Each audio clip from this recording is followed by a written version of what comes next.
Hi friends, good morning. Today I am here with you with application letter. How will you write an application?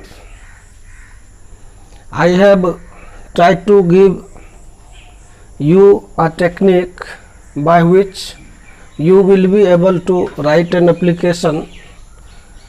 You may see here I have written a format of application here by which you can cultivate your writing of application.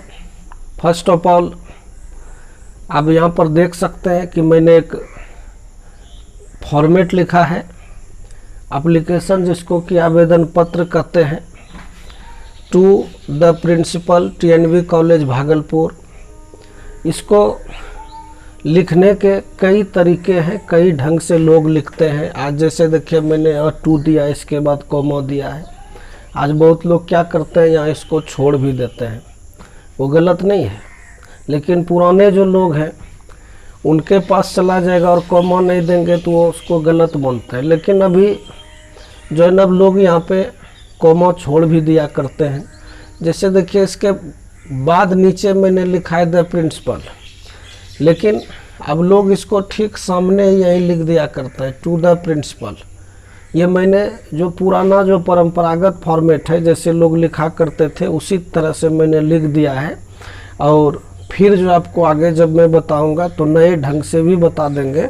खास करके English medium school के जो बच्चे होते हैं वो इस तरह से ही लिखते हैं। इसके नीचे यहाँ पे बिल्कुल सामने सीधा में यहाँ देख सकते हैं कि जैसे मैंने लिखा है योर ओबीडियंट स्टूडेंट, लेकिन आजकल के बच्चे अभी इधर इसको लिखा करते हैं। सबसे पहले देखिए बहुत सिंपल है, TNV कॉलेज भागलपुर के प्रिंसिपल को आप एप्लीकेशन लिख रहे हैं। सब्जेक्ट रिक्वेस्ट फॉर स्कॉलरशिप, कहने का मतलब है कि छात्रवृत्ति के लिए आग्रह। अब मान के चलिए कि आप दूसरे चीज़ के लिए लिख रहे हैं, क्या करेंगे, रिक्वेस्ट फॉर TC। आप यदि TC के लिए, ट्रांसफ़र सर्टिफिकेट के लिए लिख रहे हैं तो आप लिख देंगे request for TC।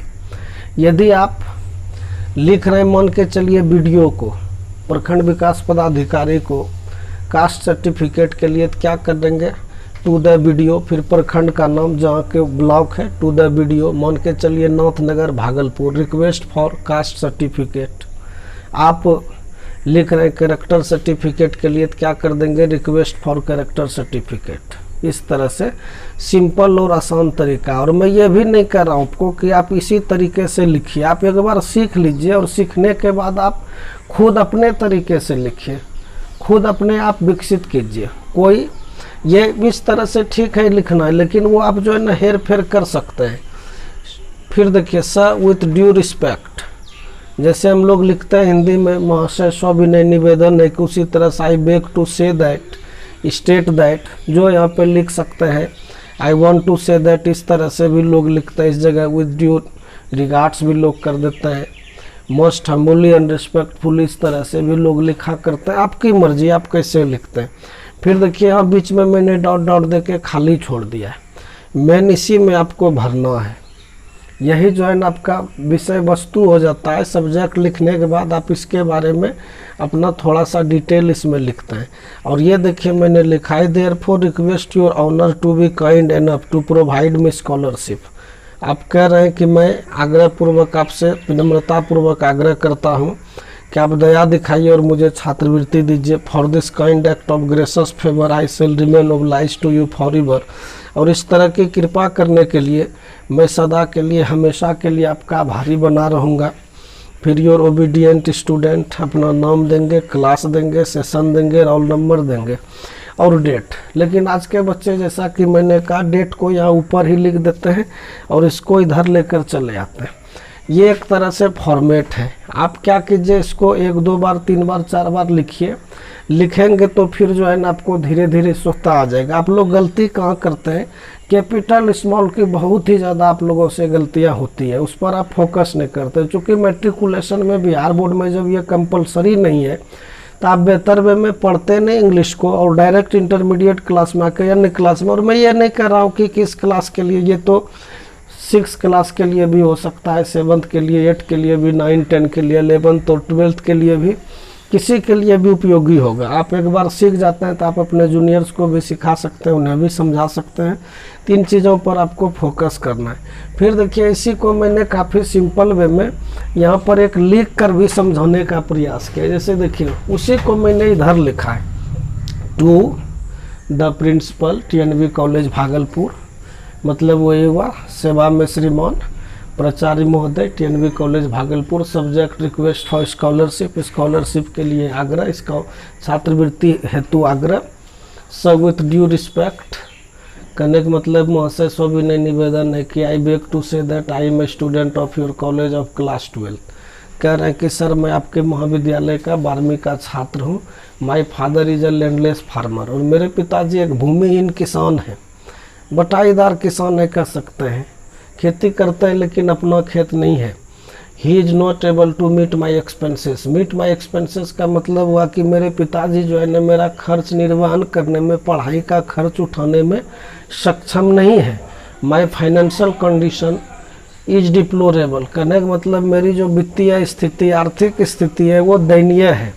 I want to get scholarship, मैं स्कॉलरशिप पाना चाहता हूँ, प्राप्त करना चाहता हूँ, सो दैट, ताकि आई में परस्यू माई स्टडीज स्मूथली, ताकि सही ढंग से मैं अपनी शिक्षा जारी रख सकूं। शिक्षा जारी रखने के लिए मैं आपसे आग्रह करता हूं कि आप मुझे स्कॉलरशिप देने की कृपा करें। आई देयरफॉर, अतः मैं आपसे आग्रह करता हूँ, रिक्वेस्ट योर ऑनर, सम्मानपूर्वक आपसे विनम्रतापूर्वक आग्रह करता हूँ, to be kind enough to provide me scholarship, कि आप जो है दया दिखाइए मुझे छात्रवृत्ति देने में। For this kind act of gracious favour I shall remain obliged to you for ever. और इस तरह की कृपा दिखाने के लिए, दया दिखाने के लिए मैं सदा आपका भारी बना रहूँगा।